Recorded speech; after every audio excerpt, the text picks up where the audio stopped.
Salut les amis, hier c'était vraiment le Classico d'Espagne entre le Real de Madrid et le FC Barcelone au stade Santiago Bernabéu, le stade mythique aux toits fermés. 4-0, c'est le score infligé par le FC Barcelone au Real de Madrid devant leur public. On peut dire les jeunes de la Masia barcelonaise accompagnés avec des autres joueurs d'expérience comme Robert Lewandowski, Rafinha ont infligé une leçon, une correction, une humiliation de football envers le Real de Madrid. Hansi Flick, de son côté, arrive à transformer cette équipe barcelonaise vraiment en boulet de canon, puisque avant, en Ligue des Champions, la corriger le Bayern Munich 4-1. Et aujourd'hui, c'est le tour du Real de Madrid 4-0. Vraiment, le FC Barcelone est bel et bien de retour. Est-ce que le FC Barcelone va marcher sur l'Europe comme c'était le cas dans les années 2011, 2010, 2009? On ne sait pas. Mais ce qu'on sait tous, c'est que Hansi Flick arrive à transformer cette équipe barcelonaise vraiment une machine de guerre. Robert Lewandowski, c'était vraiment le bourreau de la soirée puisqu'il a marqué 2 buts, mais il a aussi raté des occasions en or.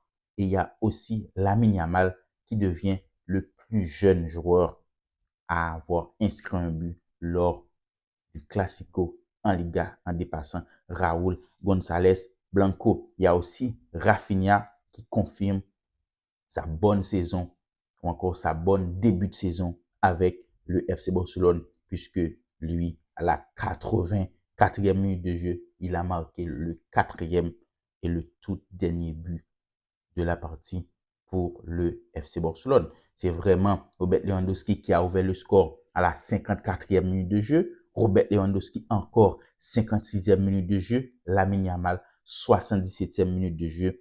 Et Rafinha ont marqué pour le FC Barcelone. Le Real de Madrid était privé de quelques joueurs importants, parmi Daniel Carvajal, Thibaut Courtois, Rodrigo. Le FC Barcelone, quant à lui, a bénéficié de plusieurs retours, notamment Gavi, Dani Olmo, Pedri, Frenkie de Jong, Fermin Lopez. Tous ces joueurs sont de retour dans l'effectif barcelonaise qui a pulvérisé le Real de Madrid 4-0. Essayons de voir la composition des deux équipes. Le Real de Madrid, André Lunin, Lucas Vazquez, Eder Militao, Antonio Rudiger, Ferland Mendy, Jude Bellingham, Valverde, Aurélien Tchouameni, Eduardo Camavinga, Kylian Mbappé et Vinicius Junior étaient tous présents pour le Real de Madrid. Et en face, le FC Barcelone avait dans les buts Iñaki Peña, dans la défense, Jules Koundé, Koubassi, Inigo Martinez, Alejandro Balde. Et devant, il y avait Marc Casado, Pedri González, Lamine Yamal, Fermin Lopez, sans oublier Rafinha et Robert Lewandowski étaient présents pour le FC Barcelone. Une équipe barcelonaise égale à lui-même, avec beaucoup de risques, notamment avec une défense vraiment haute, arrive à infliger une leçon football au Real de Madrid.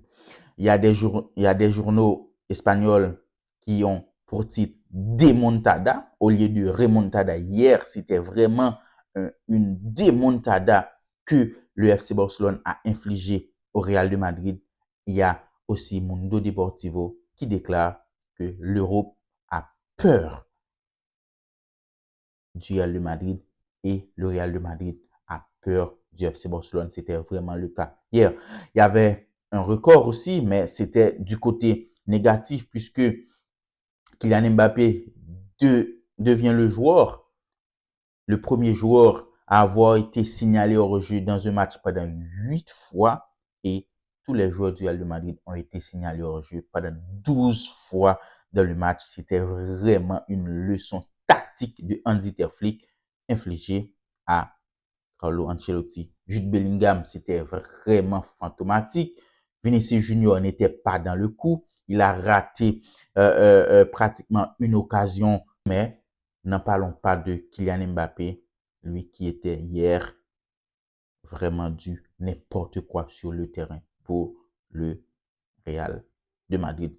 Il y a des joueurs comme Lamine Yamal, Robert Lewandowski, Rafinha, tous ont réussi leur partie. Il y a aussi un autre côté négatif de le match hier, c'est Lamine Yamal qui a pratiquement été sujet de plusieurs propos racistes de la part des supporters du Real de Madrid. Une enquête est déjà ouverte par les responsables du Real de Madrid afin de trouver la personne ou encore le couple de personnes qui ont lancé des propos racistes envers Lamine Yamal hier dans le match contre le Real de Madrid. Est-ce que le FC Barcelone est vraiment de retour en boulet de canon? On ne sait pas encore. Et n'oubliez pas, aujourd'hui, il y a aussi un grand classico en France au Vélodrome entre le Marseille et le Paris Saint-Germain. Qui, selon vous, va gagner ce grand classico aujourd'hui en France?